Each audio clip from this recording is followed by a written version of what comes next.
자, 안녕하세요.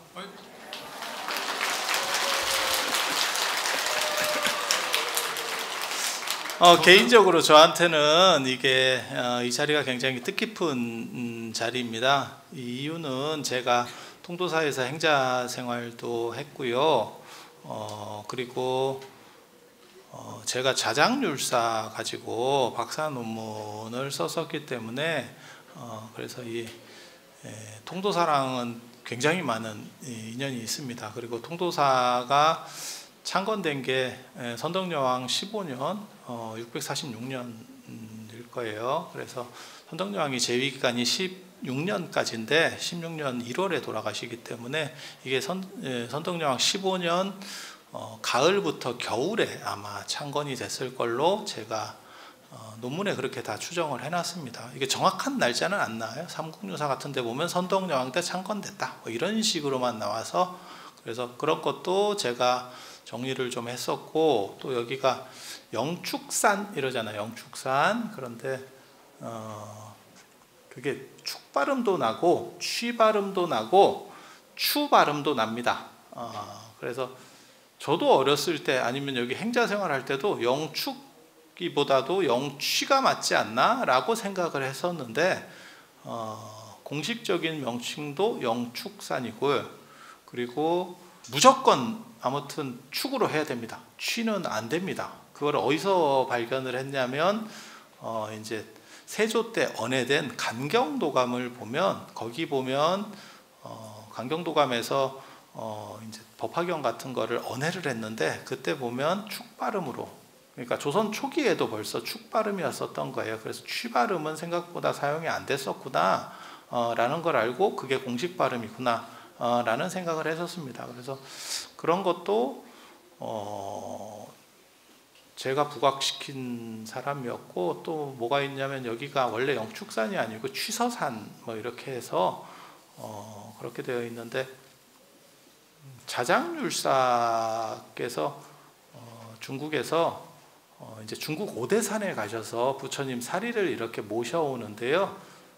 그 자리가 북대, 지금 그러니까 정골사리 모신 요 금강계단에 있는 저 사리가 사실은 오대산, 중국 오대산 북대에서 모신 겁니다. 그걸 태화지에서 모신 게 아니냐라고 하기도 하는데, 그것도 제가 다 정리를 해서 그게 북대에서 사리를 받았다라는 것도 있고, 중국 오대산에 가면 오대산 안에 영축산이 있어요.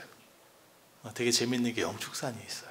그래서 문수보살 도량이 영축산으로 불리는 이유 중에 하나가 뭐냐면, 영축산은 법화경설법지이기 때문에 문수보살이랑 별 관계 없는 거 아니에요?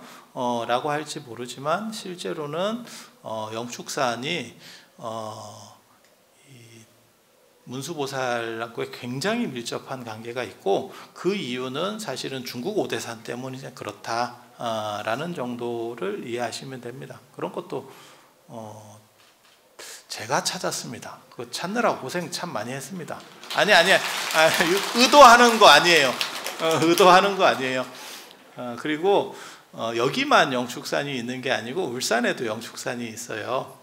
울산 쪽에서 오신 분들은 아시겠지만 울산에도 영축산이 있고, 거기가 지금은 이제 문수산, 영축산 이렇게 되어 있는데, 그래서 예전에는 그 영축사라고 하는 절이 있었고요. 절이 있었고요.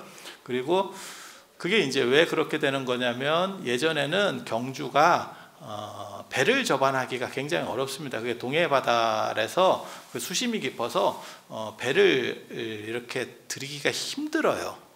그래서 무슨 일이 있냐면 울산으로 해서 이렇게 올라오는 거죠. 울산으로 해서 경주로다가 물량을 수송을 하거든요. 그래서 자장률사께서 중국 이렇게 유학을 떠나실 때도 다 울산으로 왔다 갔다 하셨습니다. 울산으로 왔다 갔다. 그래서 그 울산에도 영축산이 있는 거고, 그 다음에 영축사가 있는 거고, 그리고 그 옆에는 문수산이 있고, 여기도 문수와 관련된 부분이 있고, 그 다음에 여기가 영축산이 되고, 이제 그렇게, 그래서 울산께, 중국계 울산으로 들어오고 울산께 이쪽으로 이식되는 그러한 양상들이라고 보시면 돼요. 그리고 중국 오대산에 가면 실제로 영축사가 있습니다. 대부 영축사라고, 지금 현재 이름이 바뀌었는데요, 현통사라고 되어 있습니다. 현통사. 그래서 중국 오대산에서 가장 오래된 절 하면 현통사입니다. 현통사. 그게 청량 진관 스님이 주석하셨던 사찰이에요. 지금 이제 화엄경 말씀을 드릴 건데, 화엄경과 관련돼서 중국 화엄종에서 가장 중요하신 분 두 분 말씀드릴 수 있거든요. 그게 이제 두 분이 누구냐면 현수법장 스님. 현수법장 스님 들어보셨습니까? 그래도 대단한데요? 보통은 이렇게 얘기하면 긴가민가하고 있는데 확실히 경상도 보살님들이 용기가 있어요. 현수법장 스님 화엄종을 어떻게 보면 완성하신 분입니다. 그래서 화엄종 그러면 초조두순 2조 지엄 3조 현수법장 이렇게 얘기하지만 실제로 송나라 때까지는 화엄종이라고 안 부르고 중국에서는 현수종이라고 더 많이 불렀었어요. 그래서 현수법장 스님이 그거를 이제 집대성에서, 중국 문화의 특징 중에 하나가 뭐냐면 집대성자를 높입니다. 그러니까는 누가 시작했느냐보다도 이거를 완성한 사람이 누구냐라고 하는 부분을 굉장히 크게 부각해요. 그래서 공자가 유교의 집대성자, 그래서 공자를 모신 사당을 대성전 이렇게 하는 거거든요. 그래서 주자 같은 경우는 신유학의 집대성자 이렇게 보는 거고요. 그래서 그런 부분들이 다 존재합니다. 그리고 또 한 분이 누구냐면 이제 청량 진관 스님. 3조가 이 현수법장 스님이고, 그 다음에 이 4조에 해당하는 게 이 진관 스님이에요. 진관 스님. 원래는 해원 스님이 계셨는데 그 해원 스님이 현수법장 스님하고 사상 관점이 좀 틀려가지고 손상자 버린 이 진관 스님. 진관 스님이 이제 되는 거고, 그 다음에 이제 5조 종밀 스님. 종밀 스님은 이런 얘기하면 사실 분위기 쎄한데, 왜냐면 이게 족보 얘기 이런 거 자꾸 하면 말하는 사람 입장에서는 뭔가 좀 있어 보이는데 듣는 사람 입장에서 머리가 많이 아픕니다. 그런데 청량 진관 스님 얘기를 하려고 지금 하는 거예요. 거기가 그 현통사가 청량 진관 스님께서 계속 주석하시면서 소초 150권을, 화엄경 소초 150권을 쓰신 데가 다 거기 현통사예요. 그래서 오대산의 다른 이름이 청량산이에요. 그래서 청량 진관 스님 이렇게 되는 거거든요. 그래서 현수법장 스님 같은 경우는 장안, 서안 중심으로 거기 가면 화엄사라고 하는 절이 있어요. 화엄사라고 하는 절이 있고, 그쪽을 중심으로 해서 화엄사, 그 다음에 운화사 이런 절들 를 중심으로 해서 이렇게 활동을 하셨었고, 그러니까 서안 중심으로 활동하셨고, 진관 스님 때가 되면 이 오대산으로 이렇게 이 화엄경하고 이 천도하고 관련된 얘기를 잠깐만 해드리려고 해요. 왜냐하면 지금 이게 화엄 살림을 하면서, 이게 화엄경 어떻게 보면 대법회잖아요. 그냥 쉽게 풀어서 얘기하면. 그런데 왜 위패를 붙이고 이렇게 천도를 하느냐라고 하는데, 그게 당나라 초에 보면, 당나라 초에 어떤 일이 벌어지냐면 화엄경을 중심으로 천도된다라고 하는 생각들이 있어요. 그게 화엄경 전기나 이런 데 보면 그게 나오거든요. 그러니까 현수법장 스님이 쓰신 글이라든지 아니면 청량 진관 스님이 쓰신 글에 나와요. 왕명간이라고 하는 현수법장 스님 글에는 왕씨라고만 나옵니다. 그리고 진관 스님 글에는 왕명간이라고 나오고 이름이 나오고, 그런데 거기 보면 그분이 돌아가셔가지고, 이게 남일 아닙니다. 여러분 잘 들어두셔야 돼요. 이제 얼마 안 남았어요. 미리 잘 들어두셔야 돼요. 그래서 저 위패가 그거잖아요. 이렇게 보고 있으면 그런 생각 안 드세요? 야, 저게 원룸이구나. 그런 생각이 드는데, 그 왕명간이라는 분이 돌아가셨는데, 어떤 스님이 나타나서 뭐라고 얘기하냐면, 너 상태 굉장히 안 좋을 것 같다 이러면서, 내가 개송을 하나 가르쳐 줄게. 그 개송을 외우면 네가 반드시 나쁜 데서 빠져나와서 생환할 수 있다. 다시 살아 돌아올 수 있다 라고 얘기를 합니다. 그게 화엄경 파지옥 개송이라고 하는데, 그게 화엄경에 나오는 개성이에요. 여러분 다 절에 좀 많이 다녀보시면 스님들은 종송할 때 다 하셨었고 여러분들도 절에 많이 다녀보신 분들은 다 한 번씩 들어보셨을 거예요. 그게 어떤 개송이냐면 약인용료지 삼세일체불 응관법개성 일체유심조, 그게 파지옥 개송이라고 하는 겁니다. 지옥을 깨트리는 개송. 그래서 염라대왕 앞에 가서 한번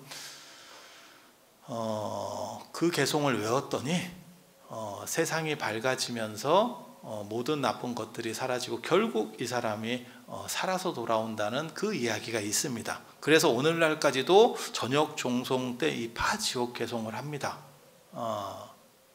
그래서 화엄경과 관련돼서 이렇게 천도된다라고 하는 생각이 존재해요.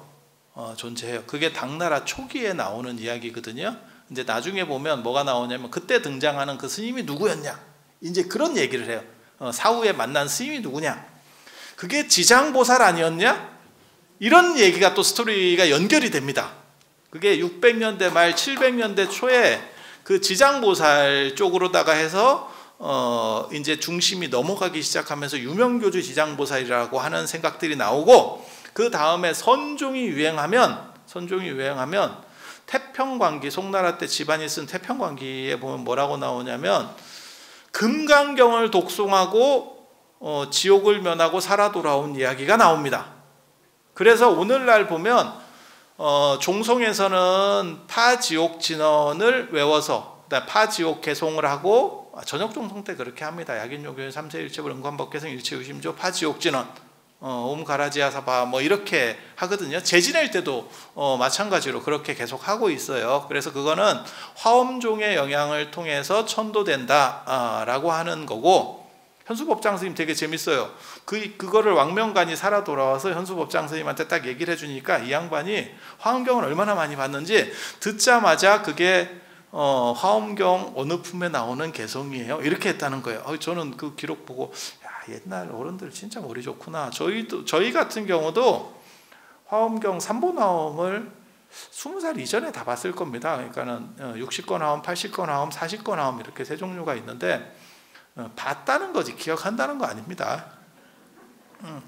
그래서 여기 지금 오려고 어저께 제가 이걸 찾았다니까요. 다시 이 내용이 뭐지? 저 같은 경우는 학교에서 화엄 사상 같은 경우도 가르치고 이렇게 하지만 그거는 사상이고 맨날 가르치는 데만 가르치지, 승도솔천품, 그 다음에 도솔천품 개찬품 이렇게 세부적으로, 그리고 여기에 죄송한 얘기인데 그렇게 중요한 사상이 이쪽 품에 별로 없어요. 그래서 이쪽은 언급할 일이 별로 없습니다. 그래서 저도 찾아보고 왔다니까. 이거 혹시 뭐가 있지 않을까? 내나 없었습니다. 이쪽은 별로 좀 허당이었다. 근데 그거는 듣자마자, 그 개송을 듣자마자 그게 화엄경 어디에 나오는 개송인데요. 참 옛날 어른들이 그냥 대단한 분이에요. 그러니까 중국 불교사에서 두 명이 굉장히 대단하신 분이거든요. 그게 한 분은 화엄종의 현수법장 스님, 또 한 분이 아주 대단하신 분이 있어요. 혁명적인 걸 일으킨 분이지. 그래서 중국 불교에서는 실제로 경전에 생불이라고 나오는 분은 아마 육조 해능 스님밖에 없을 거예요. 그래서 육조 해능 스님이 조계종, 지금 조계종 육조 해능 스님께서 저 광동성 그 다음에 조계산 남하선사에서 법을 설하셨다 그래서 그 조계산의 이름을 따서 거의 조씨 땅이에요. 그래서 조계종이라고 하는 거고, 지금 우리가 조계종이라고 하는 명칭을 쓰는 거는 진울 스님께서 고려 중기 때 그때 이제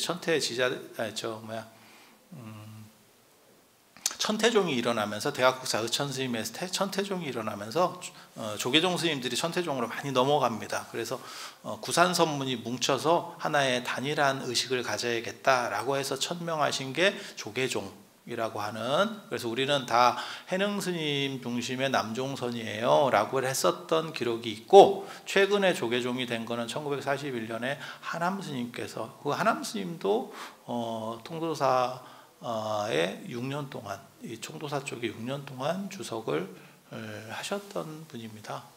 그래서 통도사랑 인연이 있는 하남 스님께서 1941년도에 만드신 종단이고, 그게 지금까지 계승이 돼서 지금은, 그때는 조선불교 조계종, 지금은 대한불교 조계종. 조선이 끝났으니까. 지금 조선불교 조계종 이러면 북한인 줄 알잖아요. 조선이라는 명칭을 쓰는 건 북조선밖에 없으니까요. 그래서 그렇게 되어 있는 거고, 나중에 이제 선종이 당나라 중기부터 굉장히 이제 활발하게 움직이기 시작을 해요. 지금 이런 조계종 같은 남종선 등심이. 그래서 그때 되면 이제 금강경. 그래서 남종선의 소위 경전이 금강경. 해능 스님께서 응무소주 이생기심을 가지고 깨달았다. 능히 주하는 바 없이 그 마음을 낸다. 남종선이 이제 쉽게 말해서 조계종이, 요즘 표현으로 하면 조계종이 이렇게 활발하게 움직이게 되면 그때부터는 금강경. 그래서 두 가지가 있다더라. 화엄종에서는 화엄경 개송으로 화엄경 개송을 통해서 천도된다라는 생각이 있었고, 그 다음에 조계종에서는, 이 선종에서는 금강경을 독송을 하면 천도된다라고 하는 그러한 두 가지가 있다더라. 그러니까 신앙적으로는 지장신앙이 있는 거고, 그래서 지금도 그 두 가지를 같이 합니다. 그래서 종송이라든지 제지낼 때 이 화엄경 파지옥 진원, 파지옥 개송, 정확하게 말하면 파지옥계를 하게 되고, 그 다음에 돌아가시면 연불은 금강경, 그 다음에 천도제 지내거나 안 그러면 백중 때도 금강경을 독송해 드리죠. 그리고 돌아가시면 그 위에 명정이라고 하는 것도 금강경 탑다란이로 이렇게 덮어드리고. 그런 건 잘 모르시나? 잘 알아두세요. 좀 있으면 덮으실 수도 있어요. 이런 거 하지 말라 했는데 이런 거 하면 욕먹는다고. 그냥 농담으로 하는 얘기입니다. 그리고 여러분들이 저렇게 위패를 많이 붙여드리고 천도를 하면 지장경에도 그렇게 나오잖아요. 7분의 1은 돌아가신 분께 돌아가고 7분의 6은 여러분께 돌아와서 훨씬 더 다복하고 행복한 생활들을 오래 누리실 수 있도록 그렇게 될 겁니다. 그래서 지금도 많이 붙였지만 더 많이 이렇게 기도를 간절하게 조상들을 잘 보시면 이 화엄 살림도 잘 되고 여러분들도 굉장히 복된 삶이 될 거라고 믿어 의심치 않습니다. 자, 화엄경에 대한 이야기를 해볼게요. 화엄경 제가 맡은 데는 이제 승도솔천 품, 그러니까 도솔천에 올라간다라고 하는 거예요. 도솔천에 올라가는 품이고, 그 다음에 도솔천 개찬품은 이제 그 다음에 나오는 도솔천 중들이 어떻게 보면 거기서 있는 보살들이 부처님을 찬탄하는 그런 부분이에요. 그래서 이 도솔천이라고 하는 게 그 다음에 이제 십회양품이 나오는데, 이게 이렇게 구조만 보면 화엄경이 7처구에는 이제 80권 화엄경 기준으로 얘기하는 건데, 그래서 7군데에서 부처님께서 설을 하세요. 그래서 부처님께서 깨달음을 얻으신 정각도량, 그러니까는 보리수 밑에가 한 군데고, 하나는 보광명전이라고 정각도량 옆에, 그러니까는 보리수 옆쪽에 아마 금강보자 사원을 가리키는 걸로 저 같은 경우는 그렇게 추정합니다. 인도에 4대 사원이 있었어요. 인도 불교의 4대 사원. 그게 이제 우리 이 동아시아에서 제일 유명한 거는 나란다 대학, 이래서 이제 제일 유명하고, 근데 그거보다 더 큰 절이 비크라마실라 사원이 있었어요. 그래서 비크라마실라 사원이 파괴되는 거를 1203년으로 보는데, 그걸 기점으로 해서 인도 불교가 끝났다, 이렇게 얘기를. 이게 굉장히 연도 이런 거 나오니까 굉장히 전문가 같죠. 그 다음에 이제 일부러 작전 쓰는 거예요. 좀 멋있어 보이려고. 그 다음에 오란다푸티 사원이 있고, 그 다음에 이 금강보자 사원이 있어요. 금강보자 사원만 지금 가시면, 여러분들이 인도를 가시면 보실 수 있는 게 그 금강보자 사원이 어디서 보실 수 있냐면, 붓다가에 가시면 거기 큰 마하보디 대탑이 있고, 그 주변으로 이렇게 사찰들이 있잖아요. 그게 금강보자 사원이에요. 그래서 그러한 보리수라고 하는 금강보자를 상징적으로 하나 놓고, 그 옆에 이제 사찰들이 쭉 들어서는 거죠. 그래서 보광명전 있고, 그 다음에는 이제 욕계로 올라가셔가지고 도리천, 그 다음에 야마천, 그 다음에 도솔천, 오늘 지금 하는 데가 도솔천이에요. 그 다음에 이제 타와자재천, 이제 욕계 6천 중에서 욕계 6천이 뭐냐면 상황천, 도리천, 야마천, 도솔천, 그 다음에 화락천, 타와자재천 이렇게 해서 욕계 6천인데 이 화락천은 빠졌습니다. 빠진 이유도 상당히 미스테리한데 아마 별로 비중이 좀 떨어져서 빠졌을 거예요. 왜냐하면 도리천 같은 경우는 제석천이라고 하는 인드라 신이 사는 데고, 그 다음에 야마천은 그 염라대왕이 있는 데가 야마천입니다. 야마가 염라입니다. 야마, 야미 이렇게 쌍세라고 하는데 그게 염라대왕이 원래 있는, 염라대왕이 원래 그 야마천에 있다가 이런 거 얘기해 주면 되게 재밌는데 아쉽네. 그 야마천에 있다가 나중에 기원 전후쯤에 땅속으로 내려가요. 보직이 바뀌어가지고. 그래서 지금 염라대왕이 심판을 한다라고 하는 개념은 기원 전후에 나오는 개념이고, 그 연대가 더 위로 올라가면, 더 옛날로 거슬러 올라가면 야마천에 있었어요. 그래서 야마천주가 염라대왕이 되는 거고, 그 다음에 이제 도솔천 하면 미륵보살입니다. 내원궁에는 미륵이 있고 미륵보살이 계시고, 미륵보살은 도솔천에 있을 때는 제가보살 모습이에요. 그래서 이게 승형이 아닙니다. 그러니까 삭발한 모습이 아닙니다. 여러분처럼 그냥 제가인의 귀족 복장을 하고 있어요. 그래서 내원궁에는 이제 그분이 미륵이 뭐 56억 7천만 년 뒤에 내려온다 이런 얘기가 있는데, 그건 이제 미륵 삼부경에 보면 나와요. 미륵 성불경, 그 다음에 미륵 상생경, 미륵 하생경, 이렇게. 그래서 반겁 뒤에 내려오신다 뭐 이런 얘기가 있고, 그 미륵 얘기도 한참 걸리는데 아무튼 뭐 그렇다 치고, 도솔천은 신들의 세계 이렇게 위로 올라갈수록 되게 오래 삽니다. 몸도 크고, 그래서 4,000년을 산대요. 4,000년.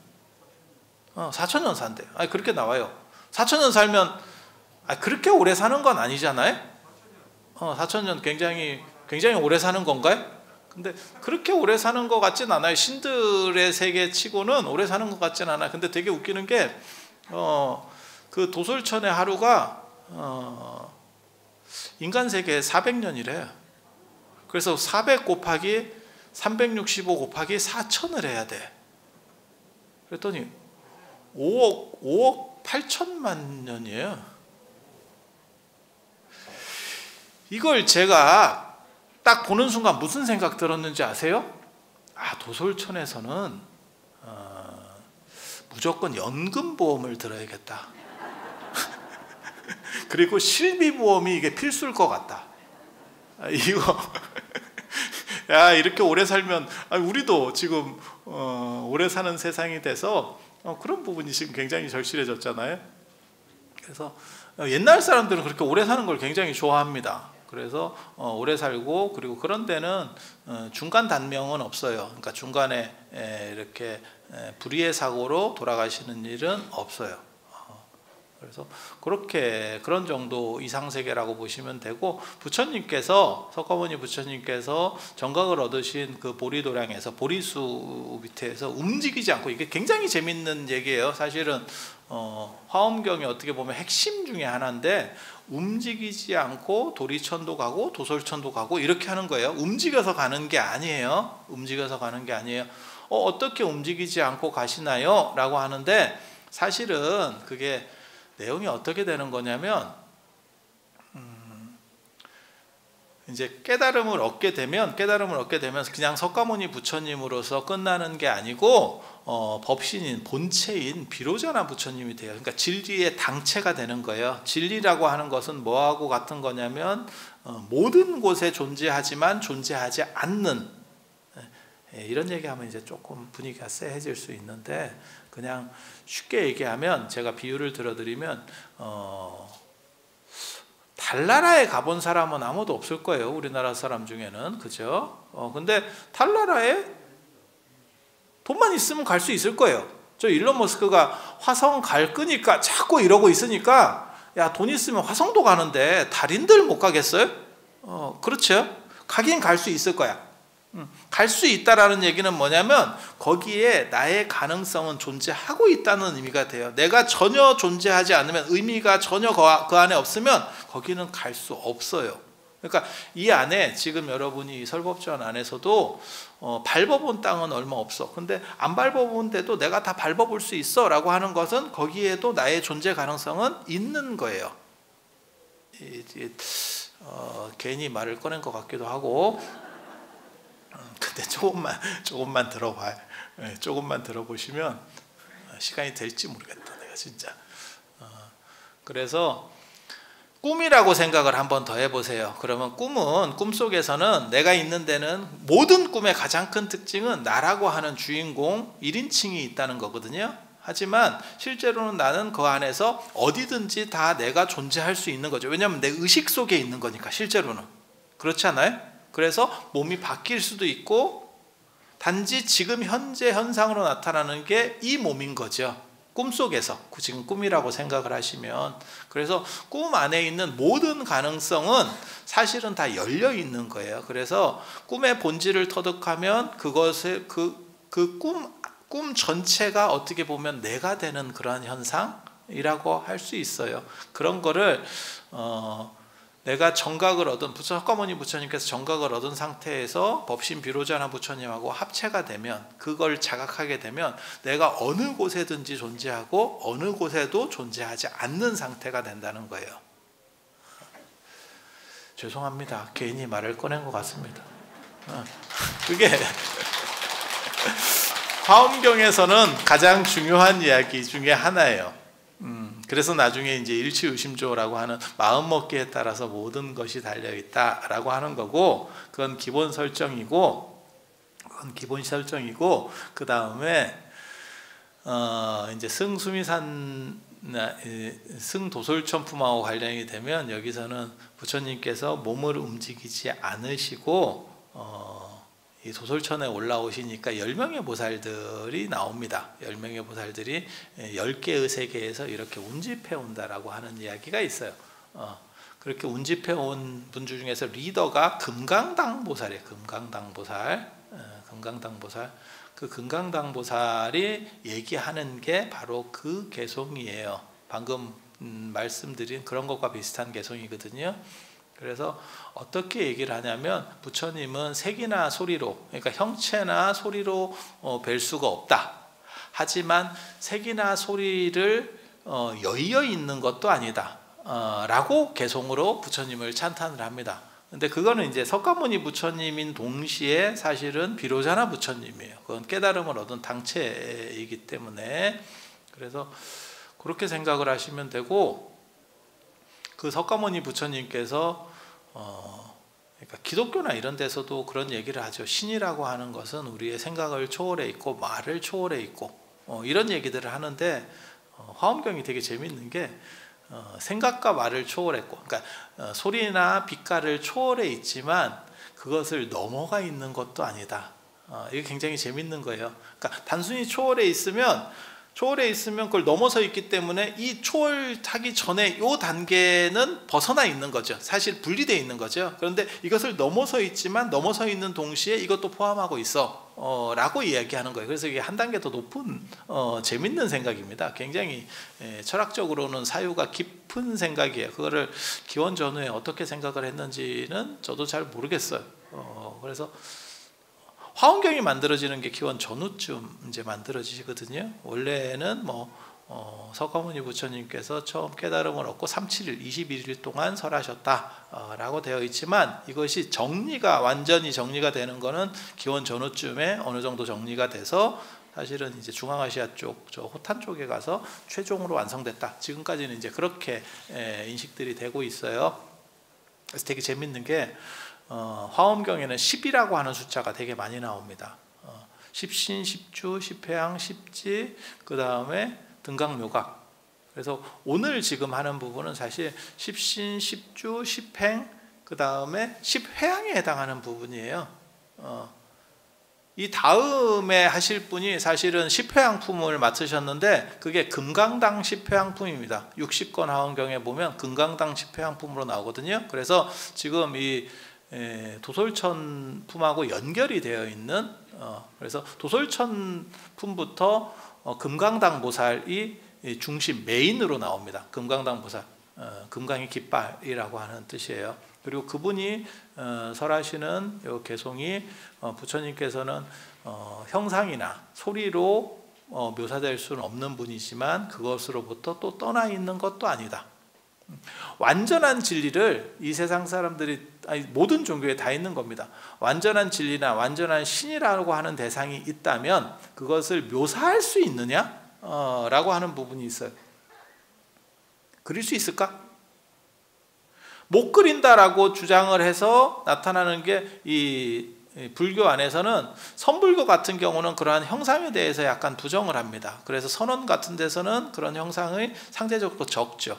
그리고 반야부나 이 화엄에서는 그것보다도 중요한 것은 약간 무형상적인 거야 라고 이야기를 하는 그런 특징이 있어요. 그래서 금강경 같은 데서도 색으로 나를 보거나 그 다음에 형상이나 소리로 나를 보려고 하지 마라, 야기색견나 이음성구와 시인행사도 불능견열에, 이렇게 나오는 거거든요. 그런데 한 번 더 생각해 보면 형상으로서 만들 수 없을 것 같지만 그렇다고 형상으로 못 만들어요 라고 하는 것도 사실은 불완전성인 거예요. 그래서 형상으로 못 만들 것도 없는 거죠. 이 논쟁은 기독교에도 있어요. 기독교에도. 그래서 천주교 성당 중에서 제일 큰 데가 바티칸에 있는 베드로 성당이거든요. 거기 가면 조그만 성당이 하나, 그 안에 부속 성당이 있어요. 그게 시스티나 소성당이라고.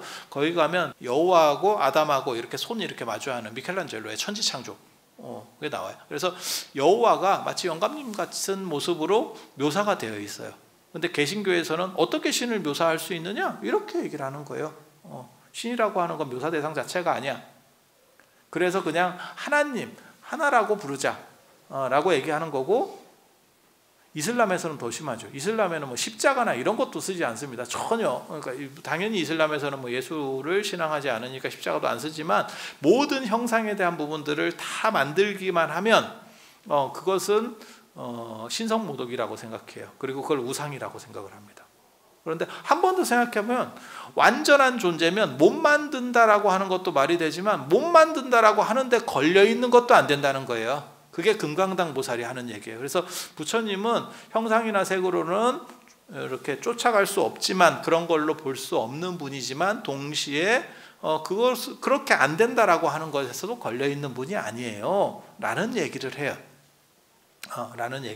이제 지당보살이라고 하는 분이 또 다른 얘기를 하는데, 그분이 뭐라고 얘기를 하냐면, 마치 강에 달이 하나가 떠 있지만 모든 강에 비추는 것처럼, 그게 이제 나중에 조선 초기에 나오는 월인청강지곡 같은 겁니다. 달은 하나지만 실제로 모든 개울가에 달 그림자가 다 비친다. 정조가 스스로를 평가할 때 자기를 뭐라고 하냐면 월인만천 주인홍, 이렇게 얘기를 하거든요. 마치 하나의 하늘에 떠 있는 달이라고 하는 건 임금과 같은 거고, 그것들이 모든 강에 두루 다 비쳐서 낮춘다. 그러니까 임금의 덕화는 모든 곳에 다 미친다라고 말하는 게 이제 정조가 얘기하는 거고, 그 다음에 그걸 비유해서 세종 때 만든 게 월인청강지곡이죠. 월인청강지곡. 그리고 그것의 원판은 화엄 사상에 있는 거고, 지금 이 지당보살이 얘기하는 그 부분에서 나오는 거예요. 그래서 마치 하늘에는 달이 하나 있지만, 어저께 보니까 그 보름달이 떠 있던데, 달 보셨어요? 요즘 세상에는 달 볼 일이 별로 없죠. 하늘을 올려다 볼 기회가 점점 없는 것 같아요. 땅과 주변을 볼 시간이 더 많고, 저희 어렸을 때만 해도 하늘 보는 시간들이 상당히 있었던 것 같은데 어느 순간부터 하늘 볼 일이 없어지더라고요.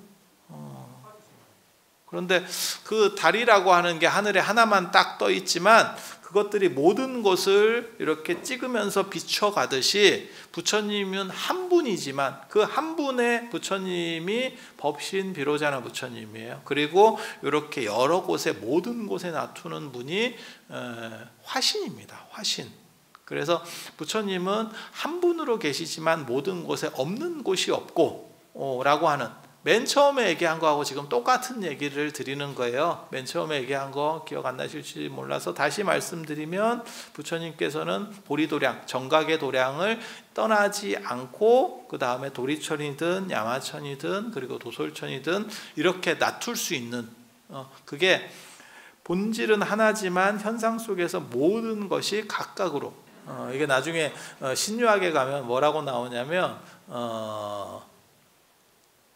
통체태극, 각구일태극 이렇게 표현으로 나오거든요. 그래서 하나이면서 모든 곳에 있고 모든 곳이 존재하면서도 그것은 하나로 존재한다 라고 하는, 그게 화엄사상, 일즉다 다즉일의 사상이에요. 근데 이런 거는 사실은 짧게 들어서는 안 되고, 제가 설명을 못해서 여러분이 못 알아듣는 게 아니고 시간이 짧아서 그래요. 시간이 짧아서. 그래서 그러한 사상이 있다더라 라는 정도를 기본적으로만 이해를 하시면 돼요. 그래서 화엄경이 이게 양도 많고 내용이 이게 철학적으로 좀 복잡해서 무슨 일이 벌어지는 거냐면 이걸 다 할 수가 없어요. 그래서 내용적으로 엑기스를 추려주려고 하는 게 뭐냐면, 나중에 의상대사가 한 법성계, 화엄일승 법계도 라고 하는 게 나오게 되는 거고, 그렇게 하니까 너무 내용으로 압축을 하니까 말을 잘 못 알아듣겠어요. 이러니까 어떻게 되냐면 화엄경에서 풍명하고, 그러니까 각 장의 제목하고 그 다음에 등장인물, 중요한 등장인물들하고 이런 거를 추려서 하는 게 화엄경 약창계입니다. 화엄경 약창계입니다. 그리고 그렇게, 그러니까 내용 중심으로 하나 추리고 형식 중심으로 하나를 추리고, 그리고 이거를 다 알아들어야 되느냐? 아니, 그렇게 하실 필요 없어요. 저도 좀 안타깝다라고 자꾸 생각을 하는 게 뭐냐면, 자꾸 나는 이거를 못 알아듣는 것 같은데 어떡하지? 아니, 그러실 필요 없어요. 금강경 있잖아요. 되게 재밌지 않아요? 돌아가신 분한테 금강경을 스님들이 한문으로 읽어드리는데 얼마나 빨리 읽냐면, 제가 옆에서 같이 해도 저도 잘 못 따라할 정도로 빨리 읽어요. 그러면 그거를 이렇게 재지내시는 분들 중에서 가끔 물어보시는 분이 있어요. 아니, 우리 아버님 아니면 우리 어머니가 한문도 모르시는데 한문으로 이렇게 읽으면 알아듣겠습니까? 이렇게 물어보시는 분들이 있어. 그럼 제가 뭐라 그러냐면, 귀신같이 알아듣습니다, 이렇게 얘기를 해주거든. 그런데 이게 되게 재밌는 게, 여러분이 이거를 전부 다 알아들으실 필요가 없어요. 그 얘기를 해드리려고 하는 거야. 반야경도 600권으로 된 책이에요. 화엄경은 60권, 80권, 40권 이렇게 해서 180권이거든요. 180권. 그런데 반야경은 600권이나 되는 책이에요. 그런데 그것들 누가 읽으려니까 너무 힘들어. 너무 힘들어. 그러니까 나중에 반야신경에서 뭐라고 요약을 해주냐면, 아제아제 바라아제 바라승아제 무지사바만 하면 그 600권을 읽은 거하고 퉁을 쳐준대. 이거 굉장히 재밌는 얘기예요. 왜냐면 이거를 다 할 수가 없거든. 그래서 거기에 에너지를 집약시켜서 하나로다가 축약시켜 줄게 라고 하는 거예요. 그래서 제가 그런 얘기 하거든요. 감기가 걸리면 감기약을 먹으면 낫는 거지, 약 성분을 다 알 필요가 없어요. 약 성분을 다 알고 먹는 게 절대 아닙니다. 그냥 먹으면 나아요. 그러면 약 성분을 알아야 될 사람은 누구냐? 그거는 약사하고 의사, 그러니까 우리 같이 이거를 전문적으로 하는 사람만 알면 되고, 여러분들은 복용만 하면 돼요. 그러니까 약만 그런 게 아니에요. 스마트폰, 우리가 핸드폰 쓰잖아요. 핸드폰의 기능이나 작동 원리를 아느냐? 모릅니다. 그래도 그냥 쓰는 겁니다. 비행기를 탈 때, 지하철을 탈 때, 여기는 지하철이 없지. 서울에 가면 땅속으로 이렇게 기차가 지나다니는 게 있어요. 촌사람들은 잘 모르는데 그런 지하철도 마찬가지예요. 그게 어떻게 됐지? 저게 얼마, 그거 필요 없어요. 만드는데 얼마지 필요 없어요. 그냥 1인 요금만 내고 타면 되는 거예요. 그래서 이거를 아시는 분들이 어떻게 보면 반야용선처럼 배를 가지고 가는 거고, 여러분은 거기에 티켓을 사고 타기만 하면 돼요. 그래서 어떤 얘기를 드리려고 지금 말씀을 드리는 거냐면, 화엄경을 다 이렇게 이해하려고 하시지 말고 나무 대방광불 화엄경, 그 이름 제목 안에 완전한 것의 부분 자체도 완전할 수밖에 없어요. 경전식의 비유를 얘기하면 뭐냐면, 바닷물을 다 먹어볼 필요가 없대. 어디든 한 군데만 찍어 먹어보면 짠지 안 돼. 그와 마찬가지로 제목만 이렇게 딱 그것만 해도 화엄경 전체를 읽은 것과 같은 공덕이 있다라고 합니다. 아니, 농담으로 하는 얘기가 아니고 이것 때문에 뭐가 있냐면, 제지내고 연불 할 때 어떤 거를 하냐면 나무 대방광불 화엄경, 나무 대방광불 화엄경, 나무 대방광불 화엄경을 합니다. 그리고 그것보다도 더 경전이 많고 좀 있어 보이는 경전이 반야경이었기 때문에 우리가 모든 의식 끝나고 나서는 마하반야 바라미를 합니다. 그게 제목이에요. 그러니까 그 제목만 읽어도 600권을 한 것과 진배 없는 내용들이 그대로 나에게 작동하는 거예요. 마치 뭐하고 똑같은 거냐면, 내가 감기가 걸려서 쌍화탕을 먹으면 쌍화탕 성분을 내가 전혀 몰라도 내 몸에서 쌍화탕 성분이 돌아서 감기가 낫듯이, 그래서 화엄경을 이렇게 귀로 씻는 거 굉장히 중요합니다.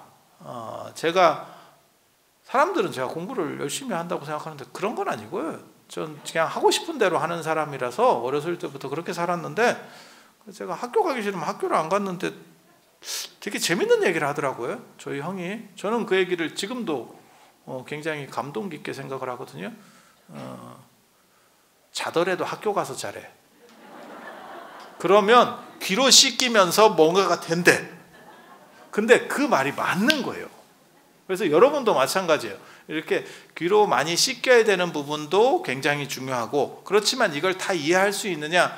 그렇게 다 이해하면 우리 같이 돼요. 그거 공부하느라고 내가 머리 다 빠졌잖아. 여러분이 가뜩이나 여러분이 지금 연세 드셔서 가뜩이나 지금 머리가 숱이 없는데, 저는 어렸을 때는 왜 어른들은 파마를 할까 이해를 못했는데, 이렇게 보니까 할 수밖에 없겠더라고요. 이게 좀 훤해요. 그리고 당신들은 굉장히 힘줘가지고 이렇게 올리지만, 우리같이 이렇게 큰 스님이 위에서 이렇게 내려다 보면 중간에 헬기장이 하나씩 있습니다. 그래서 이거를 다 이해하려면 여러분들은 여기 털만 안 뽑히고 온몸에 털이 다 뽑힐 거예요. 스트레스 받아서 안 돼요. 그래서 귀로 씻는다라고 생각을 한번 하시면 되고, 그렇게 머리 아픈 거는 의사약사만 하면 돼요.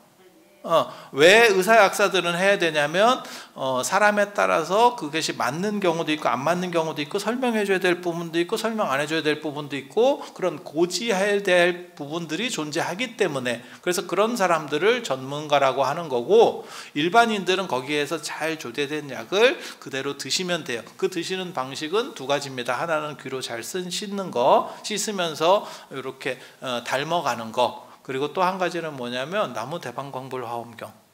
실제로 연불에도 많이 하고 스님들도 많이 합니다. 그래서 그렇게 하시면 되고, 제가 개인적으로 사실 꼭 해보고 싶은 일들이 여러 가지가 있는데, 제가 욕심이 많아가지고 막 오만 얼굴에 욕심이 붙어 있지 않나? 근데 그 중에 하나가 뭐냐면, 이런 화엄살림 법회 같은 거를 무형유산으로 넣으면 참 좋겠다, 이런 생각을 했어요. 이게 일제강점기 때부터 구한오 스님께서 이렇게 시작을 하셔서, 어떻게 보면 한국 불교를 대표하는 최고의 법회 자리예요. 그래서 이런 역사적 자리에 여러분들이 같이 동참하시는 것도 참 대단한 일이고, 그리고 이런 것들이 인류 문화유산으로 이렇게 무형유산으로 들어가서, 그래서 지방문화유산부터 넣어서 좀 기릴 수 있도록, 사실 지금 시대 자체가 유형 문화제도 중요하지만 무형이라고 하는 것이 훨씬 더 중요한 의미들을 가지는 시절이기 때문에, 그래서 그런 것들도 작업을 좀 많이 좀 할 수 있었으면 좋겠다 라는 생각을 가지고, 여러분들이 이런 뜻깊은 행사 속에서 조상님들을 천도하고 그 다음에 여러분 스스로를